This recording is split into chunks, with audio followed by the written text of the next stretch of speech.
Good morning. Thank you so much for joining us today at the brand new Park and Market facility for UC San Diego. This is part of the Chancellor's vision to connect the community to allow UC San Diego to be a destination. And what a better way to do that to align with the blue trolley line within the San Diego Regional Transportation Network. So we have connections all across the county. You can come to UCSD, get on the blue line, and go all the way down to the US-Mexico border. So this is part of our vision of what a public research institution should be, student-focused, research-driven, and really committed to public service and education. I am the Chief Development Officer for Health Sciences Advancement, and so we are really appreciative of you giving us the opportunity to really showcase health in a variety of ways. And I think within the last couple of years, health has been really important, not to just us individually, but as a society. It has really put the idea of health on a local, national, and global level, particularly with the impact of COVID-19. But I think the reality is with a situation like COVID and the pandemic, people have experienced this very differently, because when we think about health, a lot of things come into play in terms of who can access health, how we can get to health. There's been circumstances in which populations are averse or scared to go through the health process as we have it. And so working with the Alumni organization, allowing us to think about how can we as an institution, how can we as a constituency, particularly alumni, come together, think about this in a real strategic and engaging way to see how the university can further a mission that allows for health equity, health justice, and health access. I want to also particularly send a note of acknowledgement and appreciation to the UC San Diego alumni. During the past couple of years, raising funds for the COVID-19 response and vaccine efforts have really taken a pivotal role for the university to be able to get out into the community. So UC San Diego Health has had mobile vaccination units. We've had the super centers that were made possible through philanthropic support and partnerships with the county. All those were made possible by UCSD alum donations. Even at a time when we had situation where our doctors and nurses could not get protective measures, like masks and gloves, we actually had UC alumni who were utilizing their networks to get us that protective property so that the doctors and nurses could stay safe while we were working with the patients. So that's just an example of the things that you all have done individually, let alone the people who have gone into the medical fields, who are UCSD alum, doctors in the community, nurses. We have a PA program that'll be new. So UC San Diego also, as a regional medical center, academic mission is really providing the pipeline for the workforce here in San Diego and beyond. So without further ado, I do want to be able to introduce a very new leader here at UC San Diego. So we are very fortunate to have back Dr. John Carethers. So John actually started his academic career here at UC San Diego. He left about 15 years ago to go to the University of Michigan. Dr. Carethers is a distinguished gastroenterologist with a specific focus in colorectal cancer. He's actually a national leader and a physician leader in that space as well for the professional organizations, as well as a clinician, researcher, and public servant. Dr. Carethers is a native of Michigan, a dual graduate of Wayne State, both for undergraduate and his medical degree. He left Wayne State to go to Mass General for training, to the University of Michigan for a fellowship, and we were very fortunate to have him as a young faculty member coming back to UC San Diego early in his career. And some of the things that you might now think of as standard principles of the university, like delivering on a mission to improve K-12 education, the Proy School. He was one of the original founders of that committee that recommended for the Proy School. We have real strength within colorectal cancer. He was one of the first pioneers to get the funding to set up those types of infrastructure. partnerships between UC San Diego and San Diego State. He was one of the first to look at partnerships between those two institutions, focusing on health disparities in areas like colorectal cancer. So he's left a tremendous mark on UC San Diego Health. As I mentioned, he's a GI doctor, and there's a reason why we're one of the #1 in that field. It's because of pioneers like Dr. Carethers, who not only focused on research and service, but also the importance of community service, health education, and removing health disparities for access to these areas. So I'd like to welcome Dr. Carethers to the stage.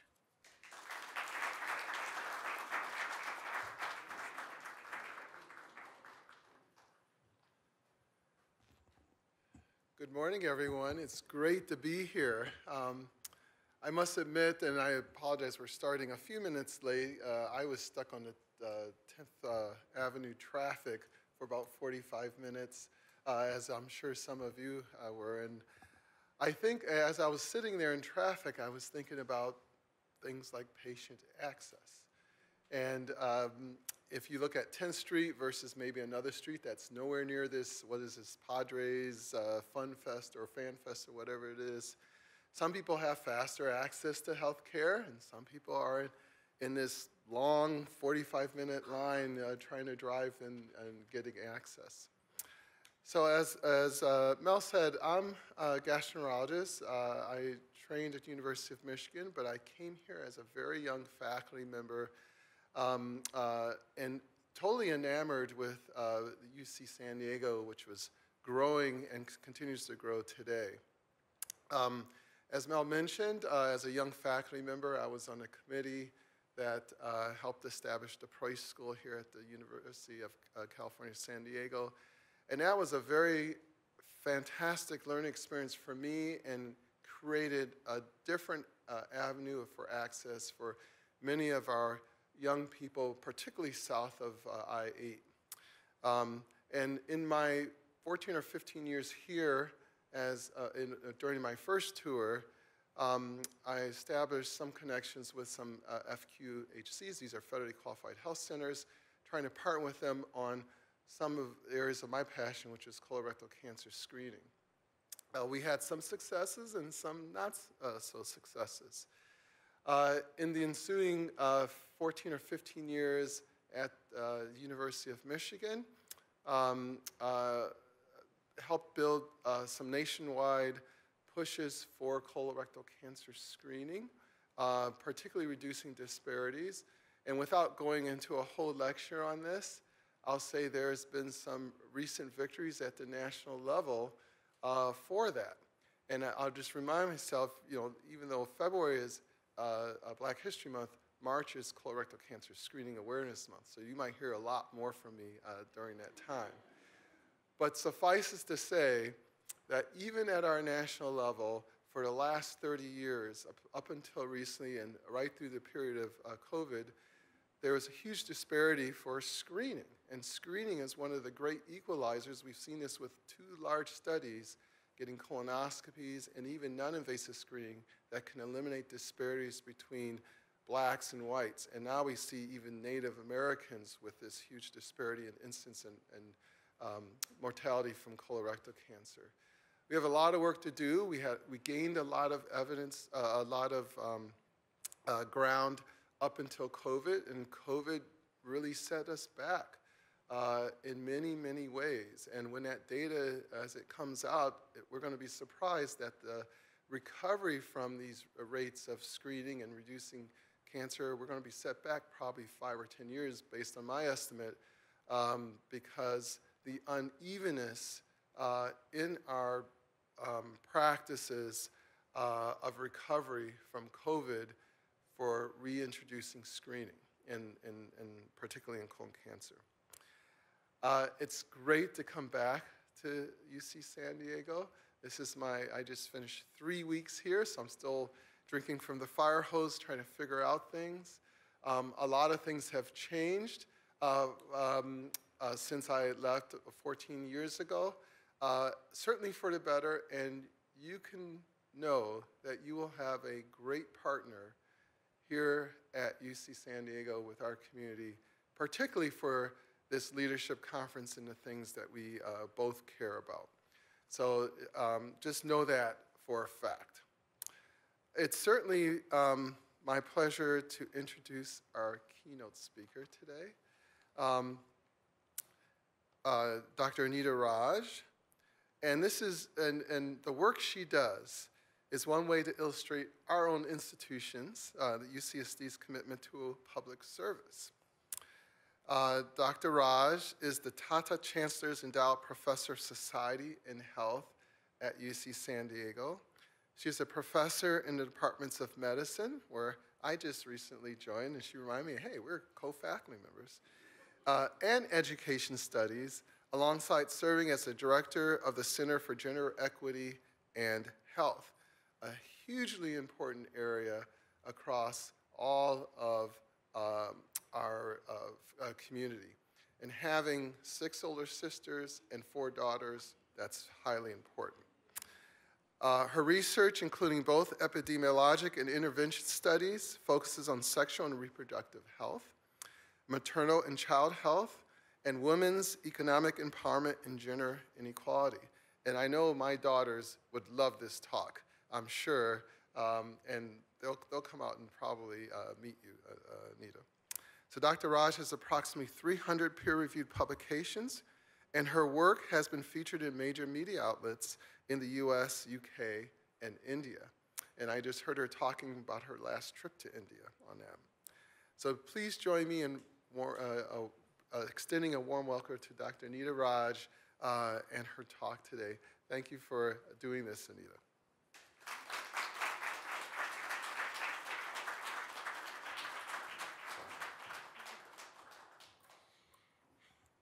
A little bit shorter. Thank you so much, Dr. Carethers. I'm going to build on a couple of major points that Dr. Carethers has started discussion around. Number one is that we at the University of California, San Diego have a commitment to addressing health disparities and social and economic health and well-being. And we recognize the inextricably tied aspects of these issues. We are really interested in doing it on a global level, but also on a local level. The second thing I want to highlight is that UCSD has been at the forefront of moving forward on how we have been able to identify and manage the COVID-19 pandemic. We have been featured both nationally and internationally for that leadership. But sadly, we are not done. And there are many repercussions of this pandemic, some of the health ones that were already mentioned, but also some social ones that are linked to things, to mental health and trauma that I want to talk to you about today. I do work around the world, but I decided for today that I thought it would be really important for us to talk about the issues of violence, discrimination, and mental health for our state of California. I probably do not have to remind you that just in the past 2 weeks, we have had 6 separate mass shootings in our state, with 24 people killed and 21 injured. That's the mass shootings. Most shootings are not mass shootings, by the way. We wonder if the violence is increasing, or is it just media coverage? Well, we've been working on these data for the last 3 years. We happened to go into the field on a California violence experiences study we were funded by Blue Shield and Kaiser to undertake.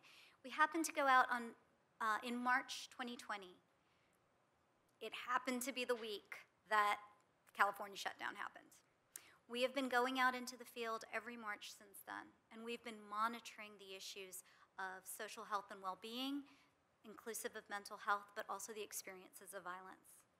So I can tell you that from 2020 to 2022, I'll be able to tell you 2023 in approximately a month, but from 20 to 2022, physical violence has in fact increased, corresponding to the crime data we've seen in this state. And this increase has doubled for men. That was particularly from 2020 to 2022. There's actually a bit of a drop in 2021 when we were in social isolation. It came up and higher by the time we got to 2022.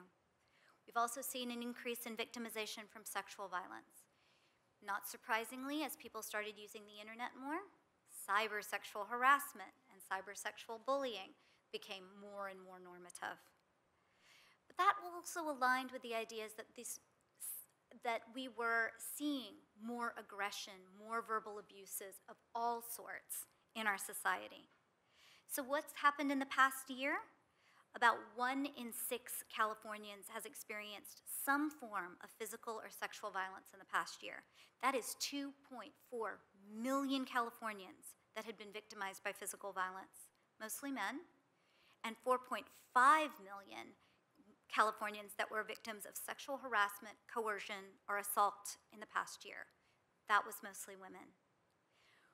How does this relate to gun violence? Well, approximately 1 in every 100 Californians in the past year experienced the threat of a firearm or had a firearm used against them.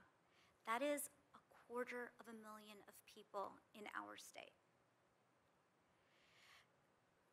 What of this is from strangers or partners? Well, for women, it's often happening in the context of partnership relationships.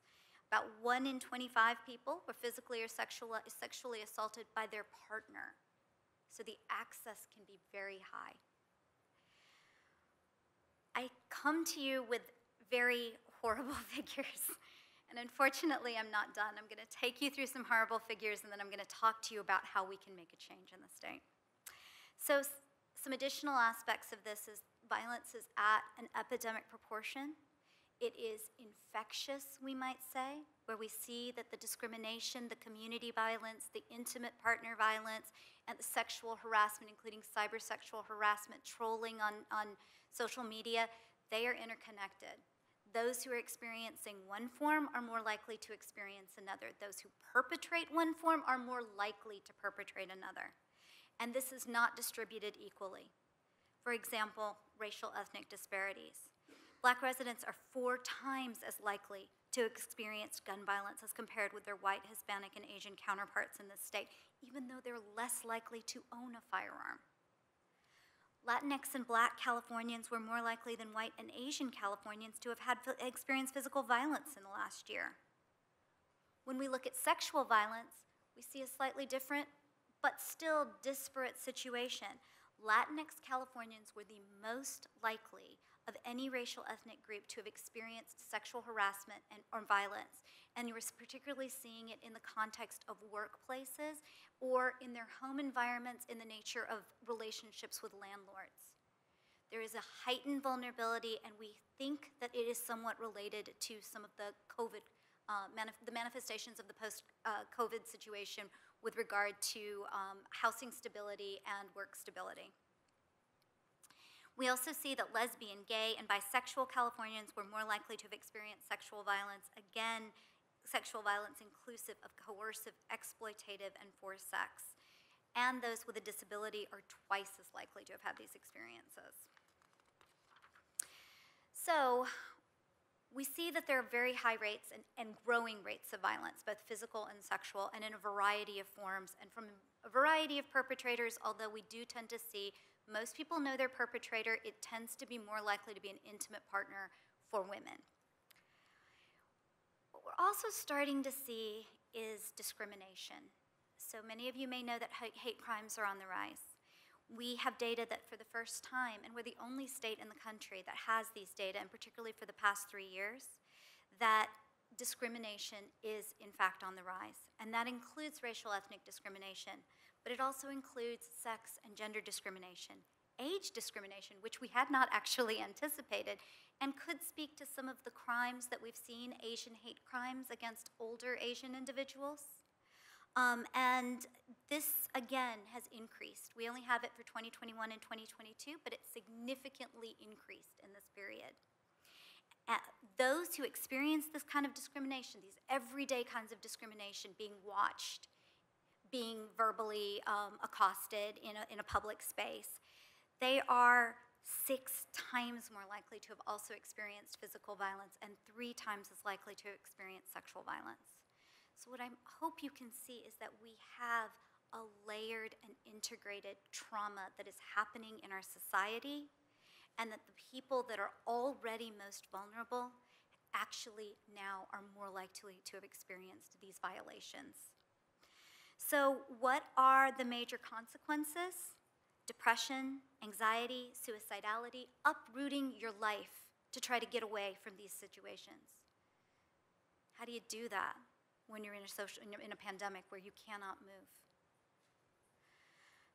We found, interestingly, again, not expectedly, that those who reported a COVID infection in 2022 were twice as likely to report that they had experienced physical violence in the past year, and twice as likely to report that they had experienced sexual violence in the past year as compared to those who did not have COVID.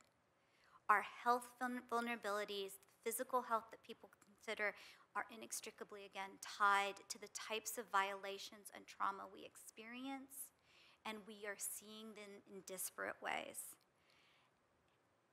So many people experience this violence. I'm going to ask a question. For those who experienced violence in our study, what % do you think reported the violence to anyone? It's higher than 0. It was less than 10. Less than 10. I'm gonna now, I know this has been a lot, but I don't wanna drag you down. We're gonna come back up, I promise. But I can't leave you with just numbers.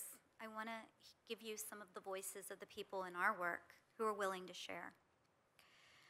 Physical violence from a partner. This is a woman, 35 years old in our state. My ex-partner threatened to burn my house down with me in it if I left him. This happened multiple times along with extreme mental abuse. 36-year-old female. I was punched repeatedly in the face by my husband. Community violence that's experienced. I was beat up by a neighborhood kid. Police did not respond to the physical complaint. That was a 66-year-old male. Again, violence in the past year. Robberies and disagreements. This is from a female, 27. Robberies and disagreements happen around the community, but only once in the past year. I was passing by a house and hear a couple arguing, running past, throwing things at each other. The police was called, but I didn't stay around. High-stress locations like stores where verbal altercations can escalate. So you can see it's a climate of violence. Identity-motivated violence. There was a gay couple holding hands and were assaulted while walking down the street. Sorry, sometimes I shake a little, it's really hard to. Physical violence when you are around people just in your community. When I was on my way home and someone was drunk and they stared at me so bad and then he ran over at me and he pointed at me with a knife. This is a 28-year-old woman who is also an immigrant. I'm now going to read just a couple of workplace sexual harassments to you. I experienced very aggressive verbal suggestions at work for sex, comments about my body, what they would do to it if I weren't married. 41-year-old female. Went on a job in my neighborhood, was groped by an older man, 31-year-old male. So I say these to you so that you can feel like the lived realities of what is happening in our communities. This is not unique to certain places in California. This is across our state. What are we going to do about it? Well, we at University of California have been working with the California Department of Public Health and with the State Assembly and with the Governor's Office to try to build evidence to policy supports. Our data were used to help create a street sexual harassment bill that was an appropriations bill. It didn't pass. The bottom line is we're starting to see movement in the legislative spheres. And we've also been doing some work, for example, with immigrant and refugee communities, and that work has been helping get some of the health services linked in with the immigration legal services that many people need as they're going through a migration process. In April, we're going to be holding a forum at the university that's going to bring together practitioners, implementers who engage in program, policymakers and stakeholders, as well as researchers from across the state to make sure that these data don't just make everybody miserable, but guide the kind of practical and policy solutions that we need. Solutions like, yes, gun control, but it's not enough. Solutions like primary prevention in our schools around ideologies. 20% of Californians believe that having a gun will help them keep their families safe. We don't know that there's any data to support this is true, but if this is your ideology, it's understandable you might want a gun. We want to focus on these primary prevention in the ideologies. We want to focus on healthcare systems that can actually understand the trauma that many of the people are coming in with, colorectal cancer issues or obstetric care, that they know that these are the experiences that the people, that their patients are coming in with.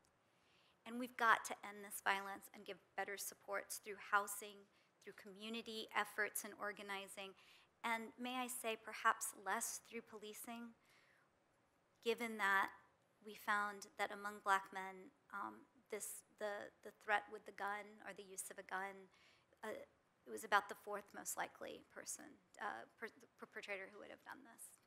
So in closing, I say, please don't look at us as just researchers that are looking to get the data to tell you all the awful things in the world, but that we are working in partnership with our local communities, our political leaders, and the various aspects of our government to make sure that our data are used to make policy change, improve the lives of people, and really recognize and tackle what we know is one of the biggest outcomes of the pandemic, violence and mental health. Thank you so much.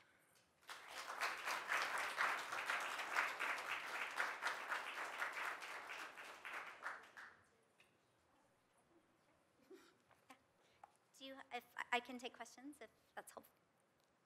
Yes. I'm just curious, has there been any work done on, I guess, how people feel about the agencies or organizations that are supposed to be there to help them, and maybe the lack of trust, so that, when you said it's less than 10%, maybe people feel that they wouldn't be helped even if they did reach out, so they don't reach out? Yeah,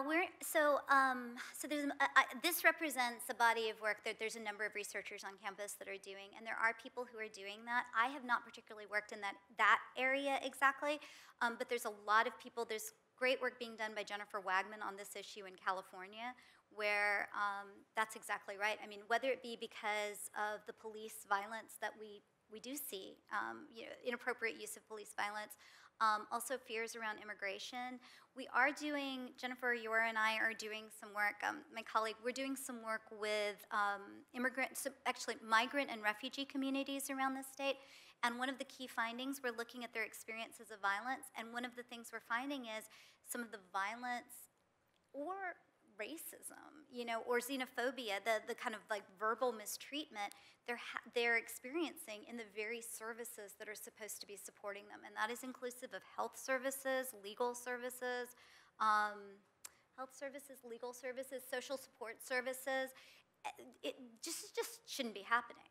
It just shouldn't be happening. And I would say, and Dr. Carethers has had far more experience within the healthcare systems than I have, but I think that's actually even been a change within the medical system. I mean, there's been it has been a lot to tackle. These are situations that are often under-resourced. People get frustrated, people get burned out, and you cannot get away with mistreating the people you're supposed to be supporting. And that is something I think we want to work to get the data to change that. Thank you. Yes.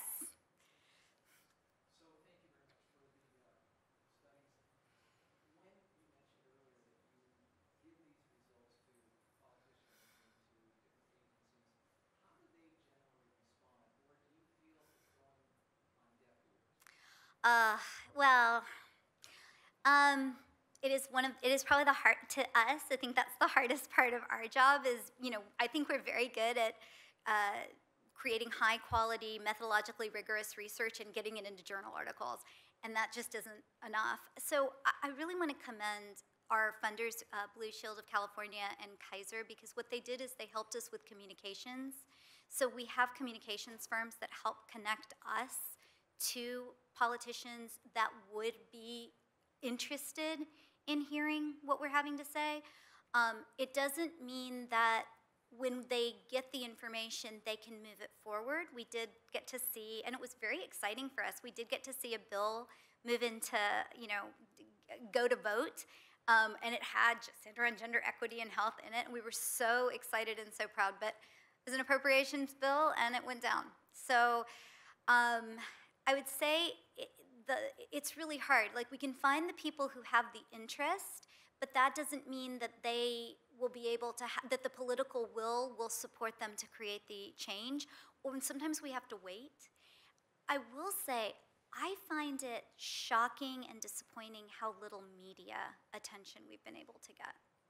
I'm so frustrated by that. When we found out that violence and discrimination had increased, particularly violence increasing twofold against men, we could not get any media. And I don't know if it was because people had already said violent crime was up, but it's a very different thing to say violent crime is up than to say personal experiences of violence are up.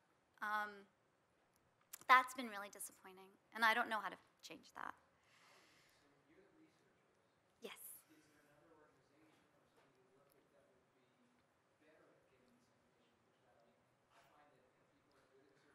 Yes. Yes. Exactly. So Jennifer's laughing because this now. So you are absolutely right. And now this newest round of funding included 2 different communications group. One, I mean, this is like, so there's a communications group that tries to connect you to media, and then there's a communications group that tries to connect you with the policy makers. And then that is an even different group we have that we sometimes work with that create these data that I have into like a little spreadsheet that can go out on social media as infographics.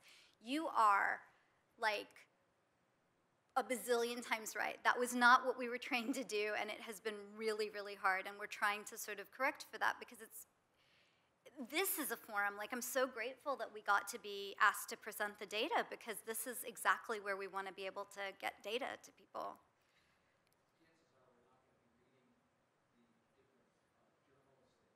Yes. Yes, and if you have any ideas about how to engage the press better, we are absolutely open. A press person? I can't hire lobbyists.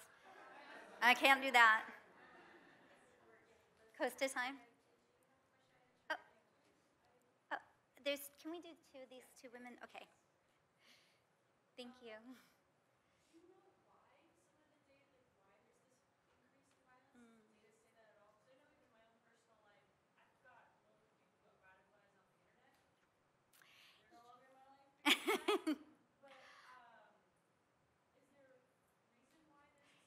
Well, I do think so. I mean, I definitely think that the combination of certainly being, like we talked about, with the election in 2016, people were like, how did you not know? And then other people were like, I never believed. Like, you have these very polarized groups, and we talked about echo chambers, right?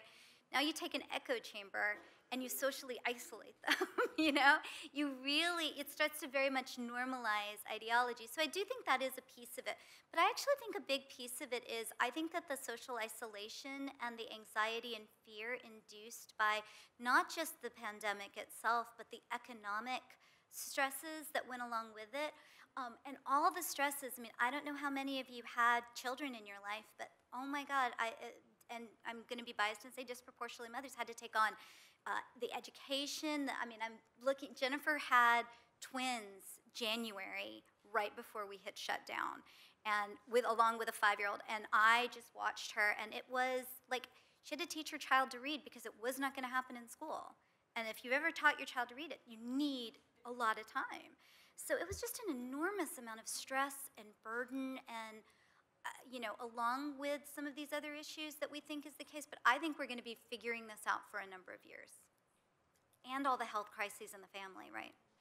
I'm sorry, and you get the last question.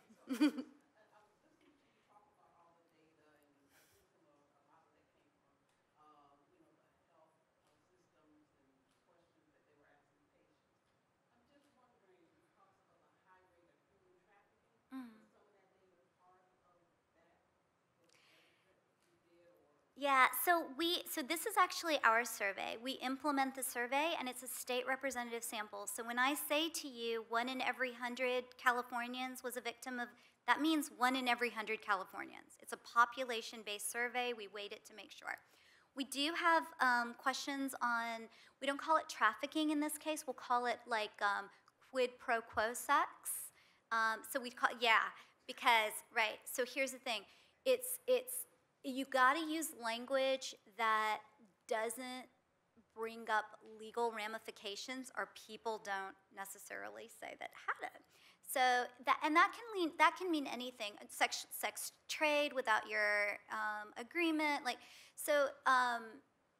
We did pick it up, and we do have a statistic on that. I'll have to look at it. But one of the things we noticed was it wasn't what we always just thought of as just trafficking kind of stuff. For some of it, it was, I think I mentioned this, was like, I don't have my rent. You weren't supposed to be evicted, right? So first of all, what we found out was a lot of people were evicted. And then what we also found out was that quid pro quo thing, we were seeing that what was happening was there was quid pro quo from the landlord. You can stay in the apartment, but you have to. So there's stuff like that, and I can't tease it apart very easily with the question, but we do have a question about what we talk about as sexual exploitation, which is inclusive of trafficking. And I can get you that data, like the right statistic. Okay, that was it. I wasn't supposed to answer any more questions. Thank you so much. Thank you for caring, and please continue to fight for these issues. Thank you for that nice applause for Dr. Raj. I've actually been across the globe with her. I've been to India with her, where she's worked tirelessly to advocate for women and girls in India, really meeting with the ministers of policy there to try to also look at data consistently across a huge country, as well as going to the United Nations. I think you'll be there in March to really showcase what we as a university and the research coming out of the Center for Gender Equity and Health is really pioneering. So, and the one thing I want to say, just because she shared it with me, you know, I have the privilege of working with wonderful faculty like Dr. Carethers and Dr. Raj, but they truly believe in the tripartite mission of our institution, which is education, research, clinical delivery, but also the public service.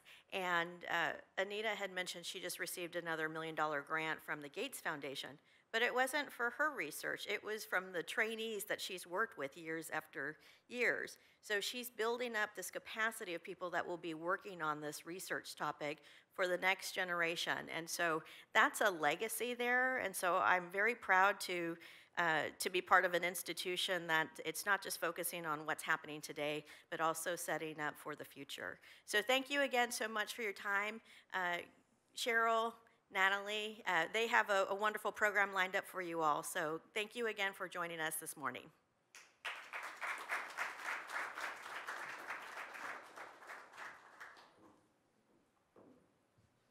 Hi, everyone. At this time, we're going to be moving upstairs to the second floor for the next session. Thank you so much. We'll see you back down here soon.